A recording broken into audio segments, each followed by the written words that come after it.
If you don't control your own brand, someone else will. Welcome to the Bedros Keuilian Show. Hey friends, welcome to the Bedros Keuilian Show. I'm Bedros Keuilian, and today I've got a great episode teed up for you about building your personal brand and what it really means to build your personal brand. But first, I want to kick it off with a story. I was out in beautiful Dana Point, California yesterday, Doho, surfing, and I got myself a nice, so I've got a lot of surfboards. I've got probably, 10, 12 surfboards. And I got this really cool 9'6" Stewart board that I had been wanting to take out. And y'all know that I tore my tricep about a year ago, and I chose not to get the reconstruction surgery of my tricep. So I am without a tricep on my left arm, and surfing requires a lot of repetitive motion, specifically paddling. And so I would get a lot of tendonitis in my left elbow, but recently, I was like, hey, I think surfing is something I can get back into again. So I hadn't surfed for a while, so I waxed up my new board and took it out to Doho yesterday and had a great time surfing. And the elbow held up. I just wore an elbow sleeve and had an awesome time, man. The beach was packed. It was good waves. The water temperature was about 73. If y'all surf, you know where Doho is. Great place in Southern California. In fact, the Beach Boys wrote a song about it. It's so awesome. But as I was getting my board off and locking up the truck, and y'all know that I got my Ram TRX stolen, so I'm currently driving a rental Ram truck until I get my new 2024 Ram TRX truck. But as I lock up the truck and I'm schlepping my board down and towards the water, this dude's like, yo, aren't you Bedros Keuilian? I'm like, yes, I am. He's like, holy shit, dude, I watch your show on YouTube. I'm like, awesome. He goes, and I read your book, Man Up. I'm like, holy shit, that's awesome. He goes, you're not going to believe this. I'm coming to BK Live in September. I'm like, bro, that is awesome. What do you do? We got to talking. And as it turns out, he actually owns a bakery right in San Clemente. It's like a family bakery. It's doing well. It's well known. And San Clemente is right next door to Dana Point, and he was out there surfing as well. So we got to shooting the shit. Now, this guy was treating me as though like he knew all about me. He's like, man, that part of your book about your anxiety and that part of your book about having to sell your GTR because the taxes and the finances and you didn't have enough money to make your payroll taxes. And so you had to sell your like he knew me, right? And I realized in that moment that he watches my show. He is coming to my live event. He's read my book. I don't know. Maybe he wears Fuel Hunt gear. Maybe he drinks Truly supplements, or maybe he will down the line. But the point I'm trying to make here, I realize the power of a personal brand. And I think far too often people talk about a personal brand like, oh, you got to develop a personal brand, but they don't really go into the depths of what a personal brand is and how to go about it. So I was like, fuck it. It ain't rocket science. And I'm going to simplify it for you guys, because everyone on social media makes it seem like there's like these branding agencies and these, like, listen, you don't need all that. You don't need all that. And I'm going to tell you what a personal brand is and what you need to do, how to build your personal brand. And you're going to be blown away by it. All right. So first, understand that every single one of you out there already have a personal brand. You're like, oh, wow, look at me. That doesn't mean that it's a good, positive, well-established personal brand. It's not. It may not be. So let's say you've got a Instagram account that you haphazardly post on, but you mostly don't post on it. You just use it to creep on other people's social media account, right? Or you got a TikTok where you posted for a period of like 2 months straight, and then you stop posting, and then you posted again for 3 weeks, and then you stopped posting and you never came back. And then you got a LinkedIn account where you've done the same thing. And then you got a YouTube channel where you maybe have like 10 or 15 episodes of whatever that you put out one a week for 10 or 15 weeks, and then boom, you stopped, right? Maybe you've got a personal website, and it's old, it's archaic, it's not even up to date, it's got the wrong address, it's got the wrong phone number, it's got an old picture of you. Like the last blog post on there was from like 1962. Like, guess what all these things say about you? That you are sloppy, that you're inconsistent, that you don't have follow through, and you're not a person of, well, authority or celebrity in your space, because if you were, you would have been consistent, you would have followed through, you would have put out great content, and you would have made yourself an authority. So when I say every single one of us already have a brand, I mean some of us may be branded as a loser. Now what you want to do is be branded as a winner. Now I'm speaking specifically through the lens of branding yourself with the need or the desire to build a business, right? Because if you've got a product or service and you're like, man, how do I sell more of my product or service? I'm here to tell you, people don't buy from businesses. People buy from people. Well, if we know that, then we have to build a relationship with people. Like, I bet if I told that guy, like, dude, I'm having a workshop at HQ, or hey, if we start talking about Fuel Hunt or my supplements, if he wasn't using it, I can get that guy at the beach to start using it, right? Now, arguably, your product or your service has to be world class. Let's not make any bones about it. Like, if you've got a shitty product or service where you promise a unicorn but deliver a donkey, I don't care how much of a personal brand you build. At the end of the day, when enough people buy your product or service and it's shitty and shoddy, your reputation is going to be soiled and ruined, right? So I'm going to make the assumption that you already have a great product or service. Like, that is the number one thing in building your personal brand. Because, I mean, I suppose you can build your personal brand and not have a product or service, not have your own business. You can build a personal brand and start selling other people's products and services, right? You can be a influencer in an industry. You can have sponsors, people who pay you money to sell their products or services. And as long as their products or services are solid and they deliver on the promise and they're a unicorn and they deliver a unicorn, great. But at the end of the day, whatever it is, your reputation is your personal brand. Like, that's the easiest way to tell you. So if you've got a shitty business, product, or service, or if you're about to represent some shitty products or services that are offering you a lot of money, but you know that they don't follow through on what they say they do, they kind of like to market themselves as a unicorn, but they're really like a crippled donkey. Like, do not promote them, because your personal brand is your reputation. And Warren Buffett said something very powerful many, many years ago about your reputation. He says it takes 20 years to build your reputation, and it takes 20 minutes to ruin it. Now, in his time, maybe it took 20 years to build your reputation. These days, within a year, I mean, within 6 months, you can build your reputation online, right? You can build a pretty strong social media presence and get people to know, like, and trust you and respect you and see you as an authority and a celebrity, because that's really what your brand is. Your brand breaks down to three things. It's who you are, what you do, and how you are perceived by the masses who are going to be your future customers or clients.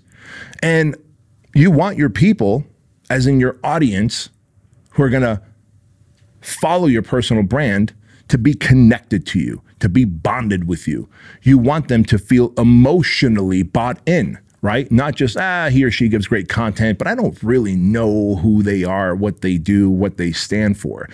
Right. And so you have to be known, liked, trusted, respected, and seen as an authority, even a celebrity in the space, whatever space you're in. And remember, these days we can manufacture authority and celebrity in the space through social media, through YouTube, through podcasts, through Instagram, TikTok, LinkedIn, Facebook, all the different platforms, by putting out content on a consistent basis. Now, I'm not going to go into the nuances of, like, how many times a day should you post on Instagram versus TikTok, what your podcast should be in terms of topic, and what frequency should you put up stuff. But at the very, very basic level, every day you ought to be posting on every social media platform, right? Understand that. Every day you should be posting on every single social media platform. And it might be YouTube Shorts every single day, and Instagram Reels and posts and carousels and shit like that every single day, and TikTok and LinkedIn, depending on where your audience is. Like, if you're going to be working with business professionals, maybe you're going to be more on Facebook and LinkedIn. If you're going to be working more with people who are looking to, arts, food, music, coaching, education, whatever, maybe you're going to be more on Instagram and YouTube, on the how-to platforms, right? Like how to play the guitar, how to trade crypto, how to make more money, how to get fit and lean, whatever it is. But you've got to be posting everywhere. And then your long form content, things like a podcast or a YouTube show, you got to do at least one a week on a consistent basis. But that's just putting out content. Think about how many people and platforms there are that put out content on a consistent basis every day and every week, in terms of short and long form. However, you're like, I don't know this motherfucker. And quite honestly, I don't trust this motherfucker. Well, why is that? Because there is no emotional buy-in with that person. Emotional buy-in is, would you wait in line to talk to them, take pictures with them, shake hands with them, get their autograph? If yes, they've built a great personal brand. Emotional buy-in is, do you know anything about them beyond what they teach or what they say on social media, right? Like, y'all know I've got a family. Y'all know that I've got 2 kids, Andrew and Chloe. Y'all know that, I was molested as a kid growing up in Armenia. Y'all know that I come from a communist country that we escaped. Y'all know that I had a hard time growing up in Section 8 housing. Y'all know that I've had my ups and downs in business. Y'all know the last 15 years I've been crushing it in business because I had to take my licks and keep going. Y'all know that I'm brutally honest and I like to be as transparent and vulnerable as possible because I respect and look up to people that will show me their wins and their losses and not just their wins, because surely you've had some fucking losses in your life, Mr. Guru, and you can't just go around showing me your wins and making me feel like I'm a fucking dumb shit if I actually do something wrong or lose a little bit of money or fall flat on my face, because that's going to happen in your journey. And I've always respected those mentors and gurus and coaches who were very open, honest, vulnerable, and transparent about their personal and professional life. I told you guys that my gym membership is about $9,000 a month because I bought a building and I built out BK Strength, my private gym, because I don't want to work out in a public gym unless I have to, right? Now, I do that because I love having my equipment. I love being barefoot when I'm working out.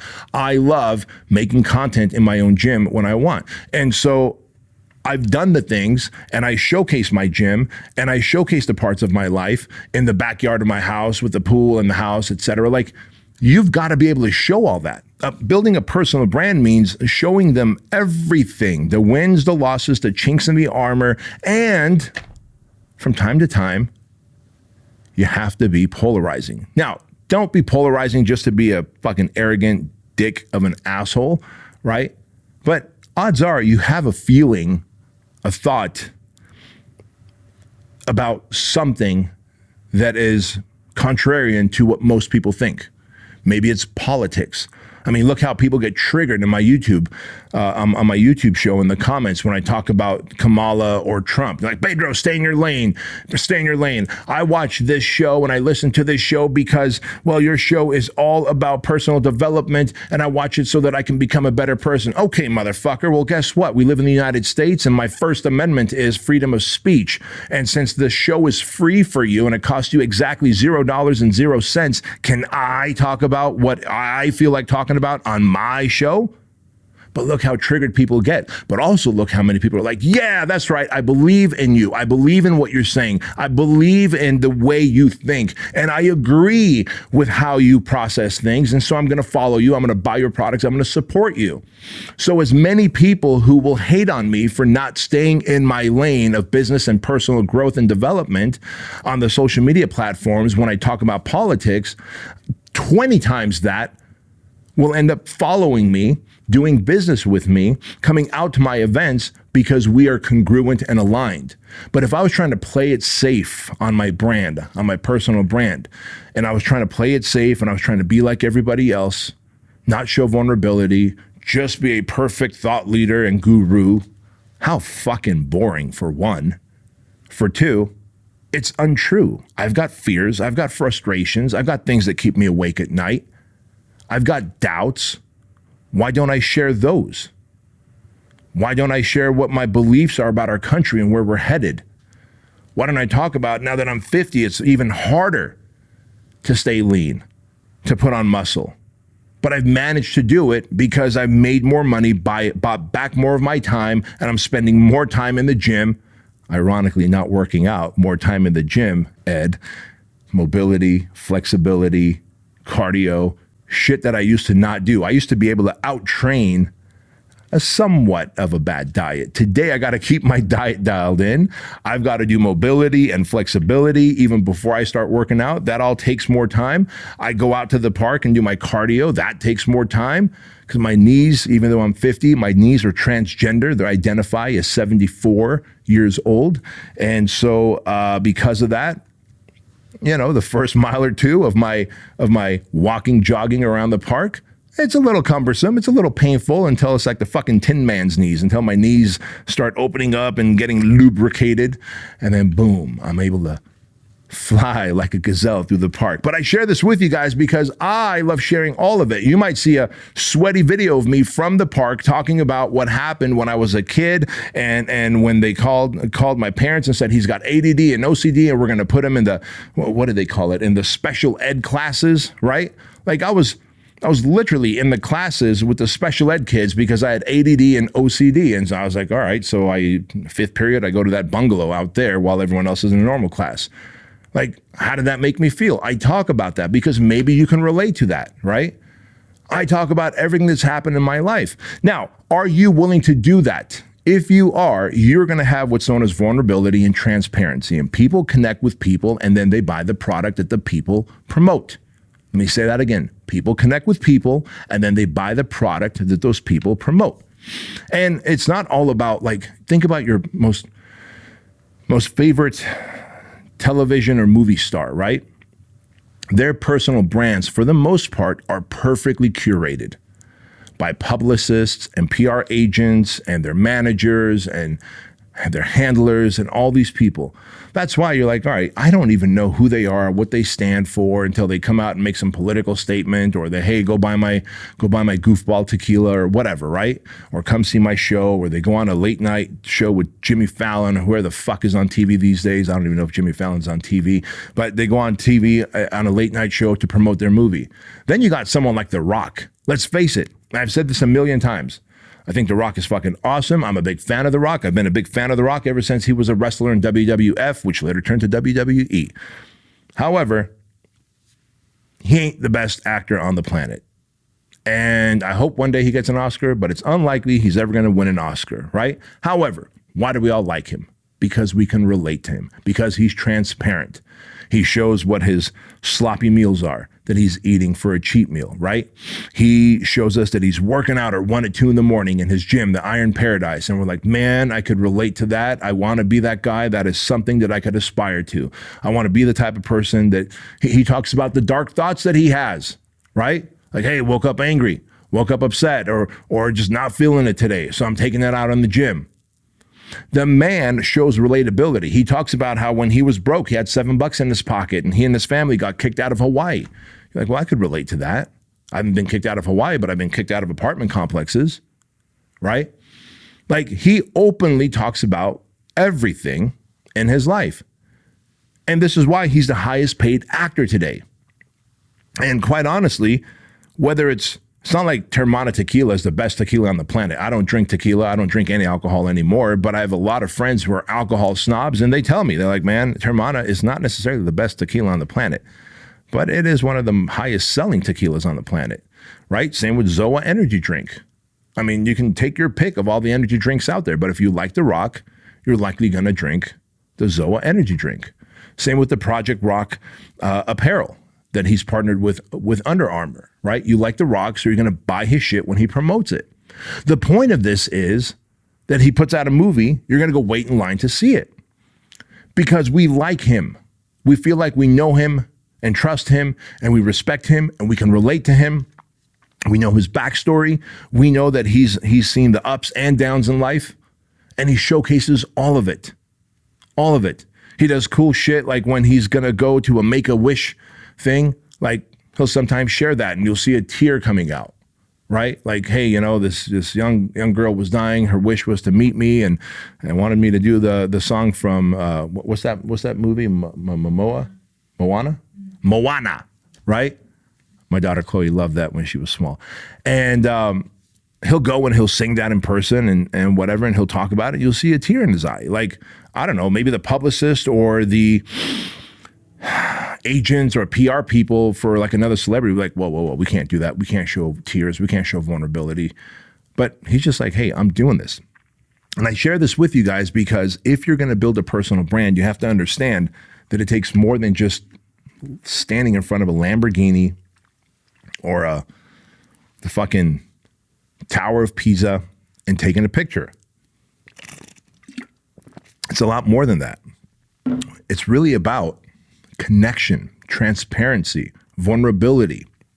And if you're like, well, but to build a personal brand, I got to post frequently and put out a lot of content, and I can't think of any original content. There is no original content because it's 2024 and the world has seen every single thing out there. It's not like you're Marcus Aurelius where we're going to go back to the fucking, 1300 BC and come up with something new. You're not. You're not. So don't worry about original content, but can you take content that you believe in and say it in a way that creates connection? Self-mastery means doing what you have to do because you're called to do it over what you want to do because you don't feel like doing it.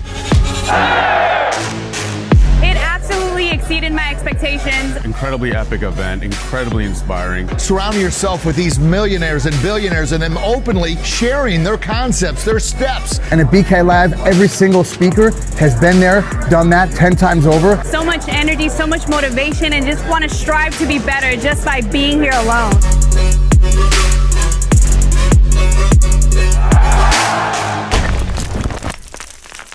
And therein lies the problem, right? You start overthinking what you should be posting, what you should be talking about on social media, on your podcast, on your YouTube show.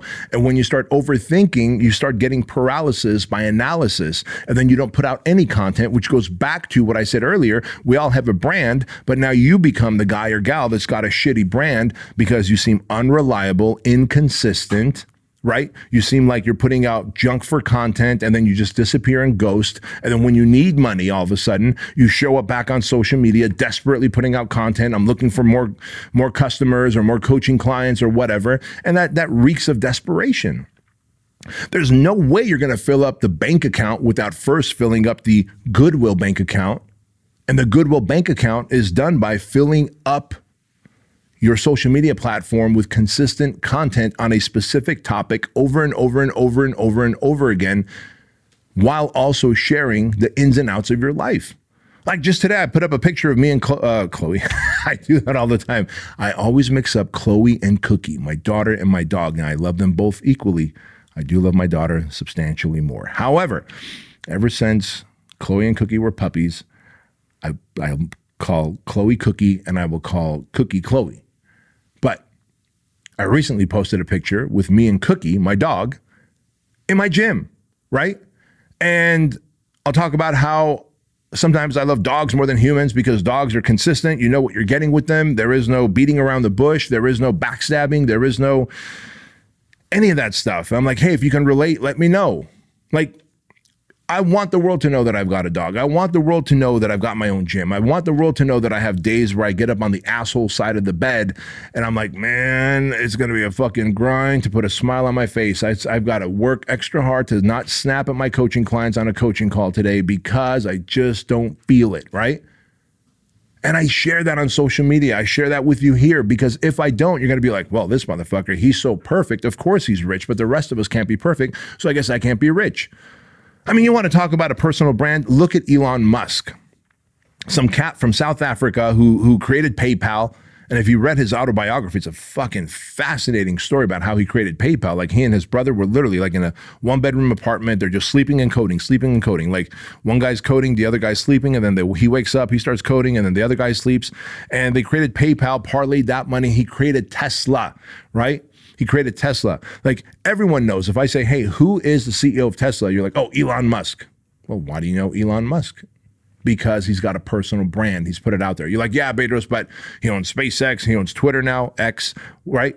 Before all of that, he was there trolling people. He was there putting out thought-provoking content.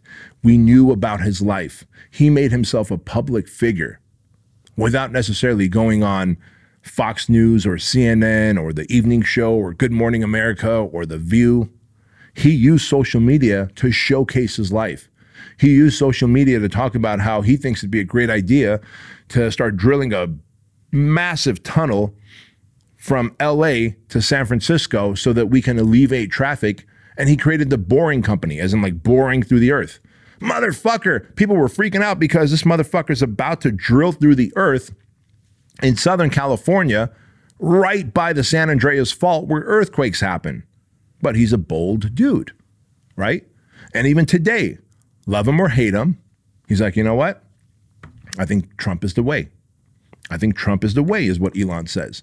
Now, I say this because he shares his opinion and he gets a lot of hate, but he gets 10x, 20x, 100x the love. And because of that, Tesla sells more electric cars than GM, Ford, Chrysler, Toyota, Honda, Nissan. All these legacy car companies individually aren't able to sell more cars that are electric than Tesla.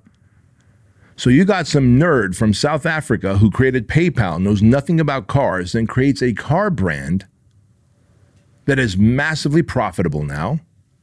And if you actually study how Tesla makes their money, it's not just selling the car. They actually sell EPA credits, Environmental Protection Agency credits, back to Ford, GM, Chrysler, like these car companies that are making gas-guzzling cars, right, that I own. But they need the EPA credits to be able to keep making these gas-guzzling cars. So Elon sells exclusively, as you know, electric cars, and then he has a surplus of EPA credits, and he sells them back for millions of dollars to the U.S. automotive manufacturers. That's another income stream for him. And if you're like, wow, so he sells cars and he sells EPA credits because of those cars, well, don't for a moment think that he's in the car business either. He's in the data gathering business, because those Teslas are gathering so much data, not only inside of the car in terms of human behavior and interaction, where your eyes are tracking, where your hands are going, but he's also gathering data on the planet, where all those cars are. He is in the data business, right? But the real point of this is Elon Musk has developed such a brand of himself. He shares his thoughts, feelings. He shares his political position.